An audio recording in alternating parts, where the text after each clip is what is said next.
Bienvenue sur ma chaîne YouTube. Pensez à mettre un pouce en l'air si vous aimez la vidéo. Et si vous êtes nouveau sur la chaîne, pensez à vous abonner et surtout, activez les notifications pour être averti dès qu'une nouvelle vidéo est mise sur la chaîne. Salut Internet, bienvenue dans votre message de l'au-delà, message encore une fois qu'il me fait vraiment plaisir de canaliser pour vous grâce au formulaire que vous remplissez sur le site Internet messagedelaudelà.com. D'ailleurs, vous allez retrouver tous les liens sous la vidéo. Je me présente Marilyn Coulombe et aujourd'hui, le message que j'ai canalisé est pour Rachel Dubé de son papa Norbert. Donc, voici Rachel, votre message. Je suis dans la lumière. Je baigne dans la lumière. Je suis bien. Si je viens vers toi maintenant, c'est pour t'aider à comprendre l'aspect de ta vie. Il n'y a pas qu'une facette. Il y en a plusieurs autres. C'est à toi de choisir celle que tu veux vivre. Prends les meilleures que je t'ai montrées, moi, ton papa. Il n'y a pas que les belles rires. Vas-y une par une après l'autre. Quand tu es triste, quand tu as de la peine, que ça ne va pas, je suis là avec toi. Je te prends dans mes bras d'énergie et je te berce sur mon cœur. Je suis plus près de toi maintenant que je ne l'ai jamais été. Je comprends mieux mon rôle de père avec toi. Les bébés sont corrects. Il faut que tu penses à toi. Tu vas réussir, c'est normal, t'es ma fille, rire. Tu peux me contacter par tes rêves. Le grand guide va toujours te conduire jusqu'à moi. Vis tes émotions. Oui, vis-les, c'est bien. Laisse l'énergie couler dans tes veines. Vis ta vie d'humaine. Ton papa qui t'aime. Alors, voilà, Rachel. Premièrement, Papa Norbert, c'est une personne qui est quand même assez avancée de l'autre côté par son langage, par la façon dont il s'exprime, par la façon dont il fait comprendre son message. J'ai tout de suite canalisé que c'est une personne qui est quand même assez avancée de l'autre côté.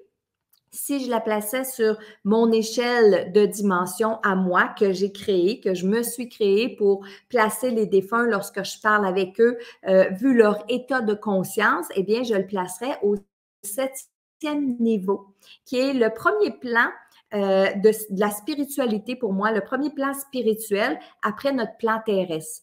Bien sûr, dans mes livres et dans ma formation Communiquer facilement avec l'au-delà, j'explique ces degrés d'évolution-là. Alors, 5e, 6e, 7e dans les mondes de lumière, mais votre papa, Rachel, je le situerais vers le 7e niveau.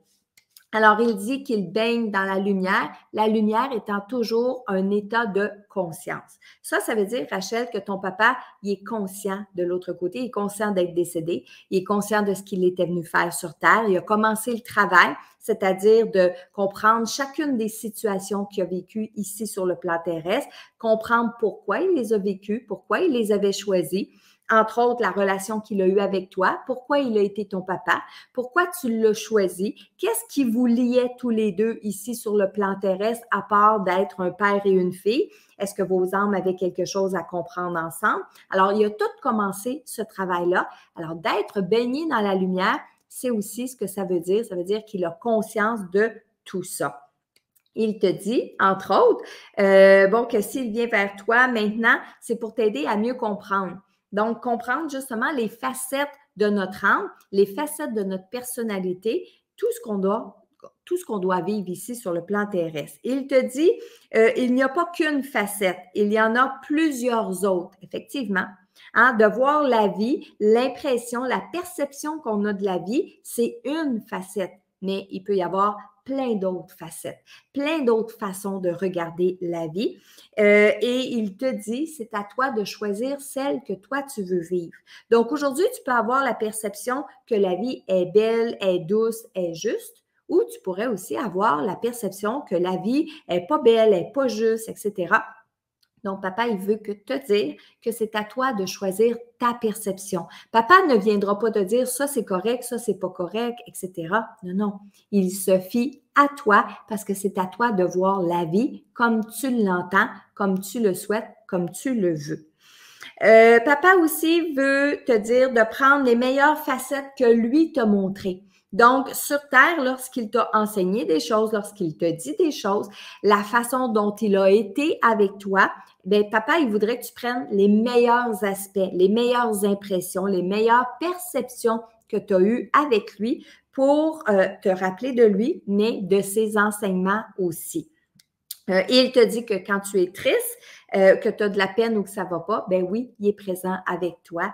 Et il a dit qu'il te prenait dans ses bras d'énergie. Parce qu'on comprend très bien que les défunts n'ont plus de corps physique de l'autre côté, mais ils sont encore capables de, oui, nous prendre dans leurs bras. Mais c'est des bras éthériques, c'est des bras d'énergie.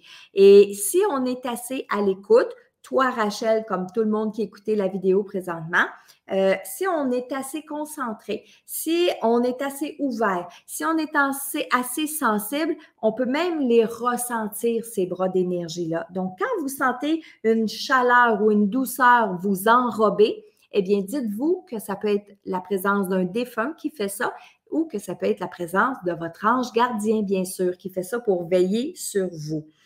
Papa, il dit aussi que, en parlant d'avancement, tu sais, tantôt, je t'ai dit que papa était rendu dans le 7e monde, qui était en fait pour moi les premiers mondes de la spiritualité, l'autre côté, plus spirituel que terrestre. Bien, il dit qu'il comprend mieux son rôle de papa avec toi. Alors, comme on disait tantôt, pourquoi est-ce que tu l'as choisi comme papa? Qu'est-ce qu'il avait à vivre avec toi? Et tu vois, quand je l'ai canalisé en train de dire ça, il avait toutes les épaules remontées. Il était très fier d'être ton père, mais aussi très fier du pourquoi tu l'avais choisi. Et il comprend maintenant le rôle qu'il a eu pour toi, les choses que vous avez vécues ensemble. Maintenant, il tient à dire qu'il les comprend toutes. OK? Maintenant, ce sera à toi de les comprendre. Soit de ton vivant, tu vas comprendre des choses, ou soit lorsque tu vas arriver à ton tour de l'autre côté, Rachel. Il te dit, bon, les bébés sont corrects. Il n'a pas été plus loin. Il a juste dit cette phrase-là, donc je l'ai vraiment pris en note. Est-ce que ce sont tes bébés? Est-ce que ce sont d'autres bébés? Je ne le sais pas, Rachel, mais papa il a dit, les bébés sont corrects. Et tout de suite après, il dit, il faut que tu penses à toi. Et quand il me dit, il faut que tu penses à toi, j'ai ressenti qu'il voulait laisser entendre des études, des choses que tu es en train d'apprendre. Alors, est-ce que tu es réellement aux études ou est-ce que dans la vie en ce moment, ce que tu vis te sert de leçon? OK? Donc, ça, je n'étais pas tellement certaine, mais je le partage avec toi. À la toute fin, j'ai beaucoup aimé quand il a dit, tu peux me contacter par les rêves. C'est le grand guide qui va toujours te ramener vers moi. Et pour papa, ce guide-là, il est important. Tout comme les rêves sont importants pour lui et pour toi. Alors, ce grand guide-là, ben, ça peut être le guide des rêves, oui. Ça peut être ton ange gardien, ça peut être son ange gardien. Mais en fait, si tu veux entrer en contact avec papa, écoute bien tes rêves parce que c'est surtout par là que tu peux rencontrer papa et communiquer avec lui. Et il te dit à la toute fin maintenant, laisse l'énergie circuler dans tes veines. Laisse la belle énergie circuler dans tes veines et vis bien le temps que tu es ici sur Terre. Alors, voilà, message pour toi, Rachel Dubé, de ton papa Norbert. Maintenant, j'ouvre mes antennes, comme je le fais toujours dans la deuxième partie des messages que je canalise pour vous. Je vais ouvrir mes antennes, je vais ouvrir mon canal à savoir s'il y a un défunt qui veut venir donner un message, un aide de lumière, un guide, un ange gardien. Alors, allons-y, on ouvre les antennes. J'entends un bébé. J'entends un bébé.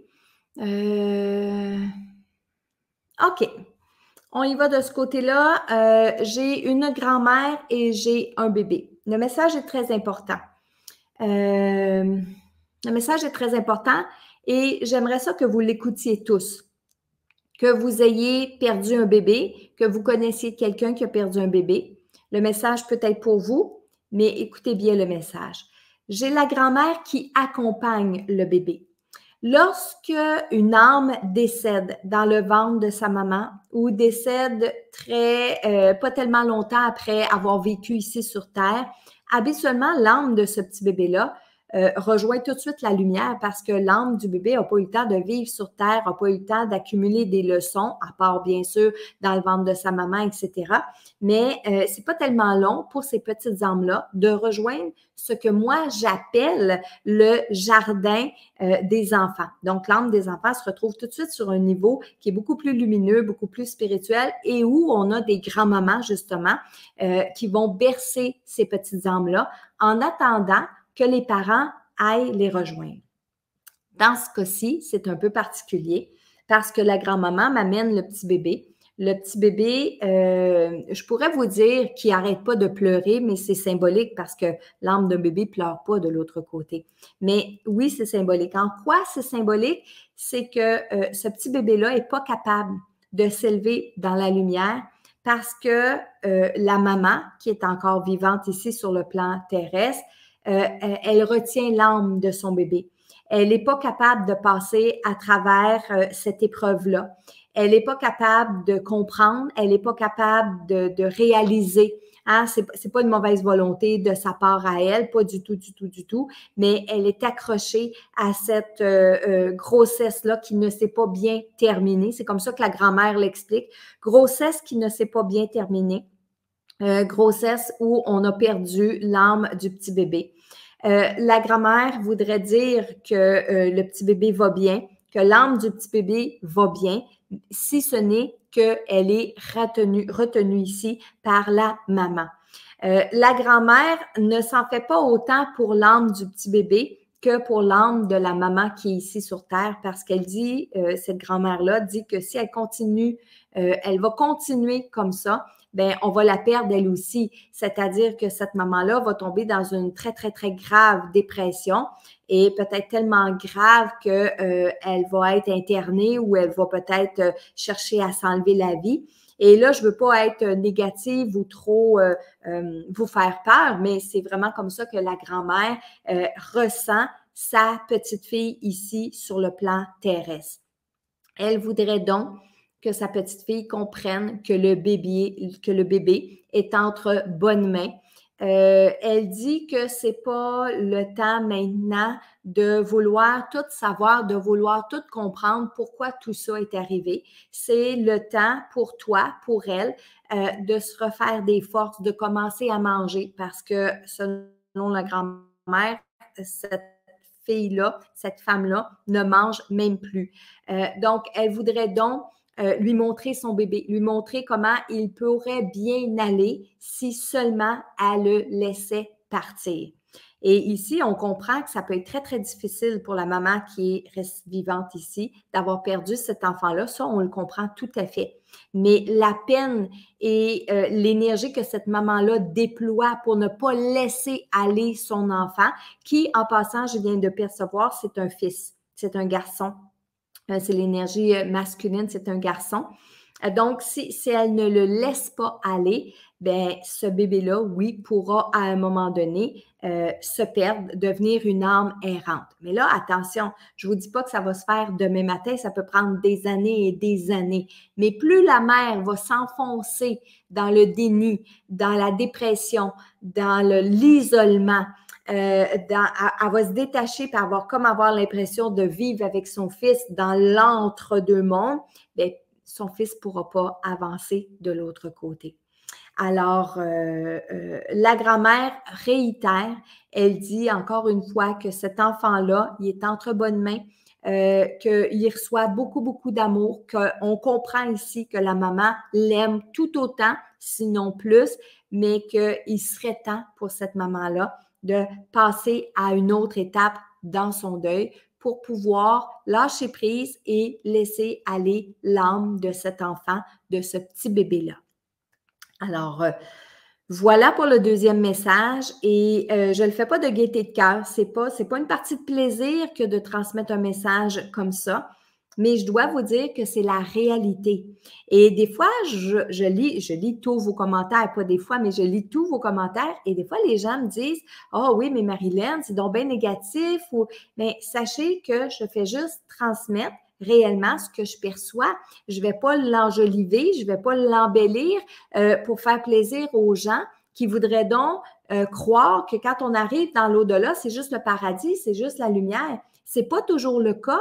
C'est comme ici sur Terre. C'est comme si je vous disais, mais c'est facile de vivre sur Terre. On a tout ce qu'on veut, on a accès à tout, on peut faire tous les choix qu'on veut, c'est juste du positif. Ben, vous me diriez, Marilyn, c'est pas vrai, il m'arrive des malheurs ou des fois c'est difficile pour moi de prendre une décision ou mes émotions rentrent en ligne de compte, puis c'est dur, c'est difficile.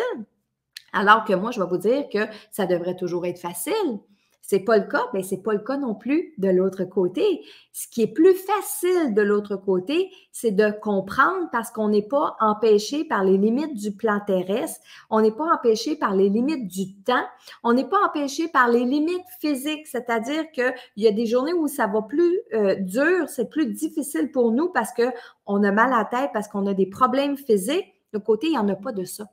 L'autre côté, il n'y a personne qui nous attend. Donc, s'il faut réfléchir à une situation pour bien la comprendre, on peut prendre 1 mois, 2 mois, 1 an, 2 ans, 10 ans pour comprendre une situation.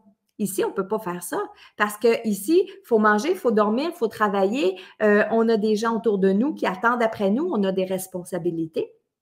Donc, le message aujourd'hui de ce petit bébé-là, il ne faut pas l'interpréter nécessairement comme négatif. Il est négatif d'une façon où est-ce qu'on voudrait donc demander à la maman de lâcher prise pour pouvoir laisser aller son petit bébé. Mais en même temps, je me mets à la place de la maman, c'est pas facile. C'est pas une étape qui est facile, mais c'est une étape que malheureusement, oui, elle doit passer pour pouvoir aider son fils à continuer son cheminement de l'autre côté. Alors, ce que je tiens à vous dire aussi, c'est que si vous désirez en apprendre un peu plus, je vous invite à visionner mon webinaire. C'est tout à fait gratuit. Vous avez juste à cliquer, aller sur le lien qui est juste ici en bas sur la vidéo et que je vais mettre aussi dans les commentaires. Vous allez pouvoir être à même de mieux comprendre l'évolution que les défunts font de l'autre côté. Donc, ça me fait toujours plaisir de canaliser vos défunts et de savoir que vous me suivez. Donc, laissez-moi des commentaires sous la vidéo. Partagez en grand nombre cette vidéo-là pour que la maman puisse comprendre le message, de laisser aller l'âme de son petit bébé, de lui dire qu'ils vont se retrouver un jour et que son petit bébé va bien maintenant là où il est de l'autre côté. Alors là-dessus, je vous laisse et je vous dis à bientôt pour un autre message inspirant de vos défunts.